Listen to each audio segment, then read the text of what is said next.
你倒好，讓羋月踩着你上位，丟盡了我的顏面。母後息怒，要怪就怪舒兒吧，千萬不要責罰月妹妹啊！責罰她？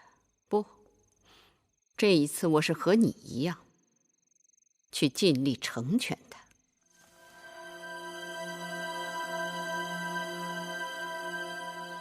寡人看母後今日的精氣神兒比往常好些。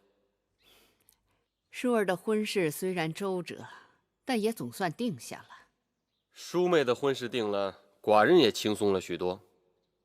照寡人看來，既然不能與五國交好，與秦國聯姻是最好的選擇。兩個大國強上加強，這也省去了與那些個小國打交道的繁瑣和囉嗦。雖說舒兒出嫁要到來年春天，但嫁妝也要開始慢慢籌劃起來，免得到時候慌手慌腳的。母後說的是，寡人已經命內宰整理方府內庫，列出清單，被母後挑選。方府是宮中藏寶庫，固然重要，但我想也得讓平府準備個書目。這平府是宮中的藏書庫，不知母後想要多少藏書給舒兒陪嫁呢？當然是越多越好。秦國荒蠻，舒兒遠嫁秦國，有幾卷書陪伴，也不至於太無聊。好，那母後放心，寡人盡力去辦就是。母後也真是想得開，自己的寶貝女兒偷偷與別人相好了，這口氣說咽就咽下了。寡人已經答應了秦王的婚事，母後即便心裡不願意也是無法了。或許寡人把舒妹的嫁妝籌劃得更加豐厚些，母後能開心。母後打算給羋書什麼陪嫁？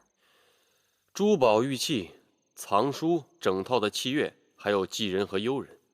整套樂器？那是大套還是小套？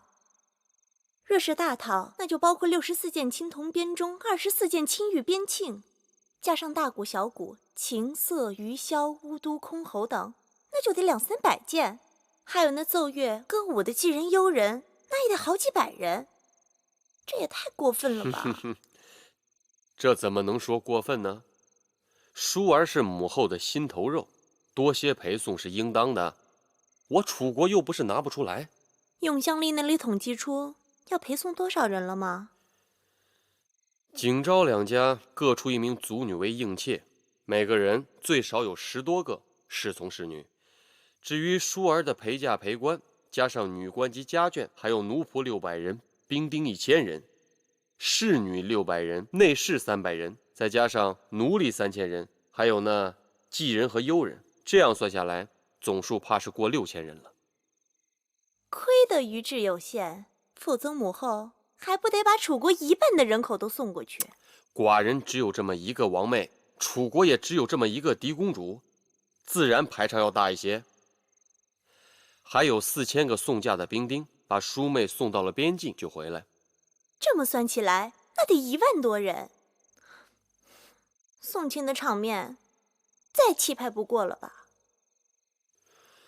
只是舒妹這一走，母後想再見她一面，怕是就難了。我看母後不僅想保舒公主親生尊貴無比，還想保她的兒女生生世世用之不盡。哼！我看就你这張小嘴刁蠻。過來，看寡人怎麼教訓你。大王你真壞！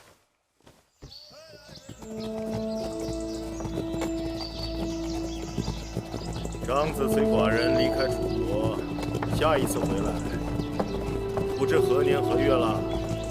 張儀願與大王相約，倘若下次再回郢都，定是兵臨城下。好。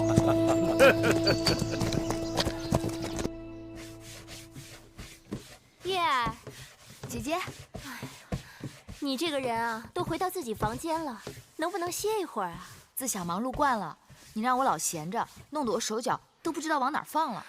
好歹你也是個公主，能不能學着使喚別人啊？從小到大沒使喚過，還真不會呢。那將來你要嫁人了，要那些下人丫頭幹什麼？誰說我要嫁人了？還嘴硬。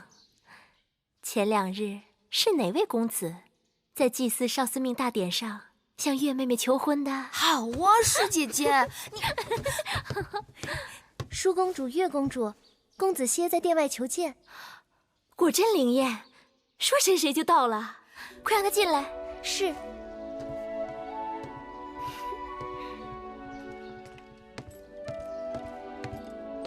舒公主、月公主，哪来那么多客套？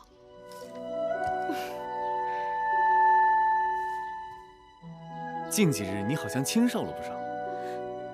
又犯傻气。珍珠，快去烹茶。是。你来找我有何事？怎么一早就过来了？是威后召我来高堂台的。皇族族长已经向大王提了亲，大王也有了允婚的意思。我猜想威后定是叫我来说赐婚的事。真的？所以我马上来告诉你一声。这下可好了，以后有公子歇照顧妹妹，我这也放心了。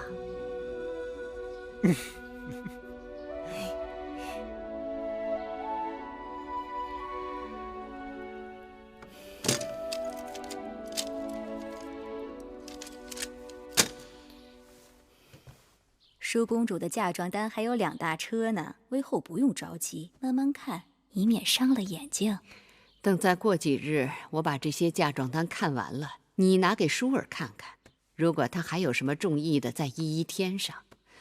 这段时间你也辛苦了，等舒儿出嫁后，你和我也好好歇息一下。奴婢未见之人，怎么敢说辛苦？威后，公子歇来了，让他进来。是。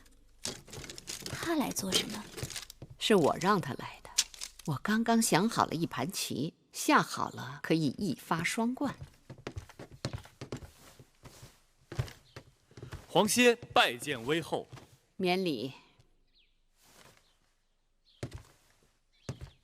皇歇，你长大成人了，你可知道你还在孩童时，我就在你们族长的怀抱里见过你。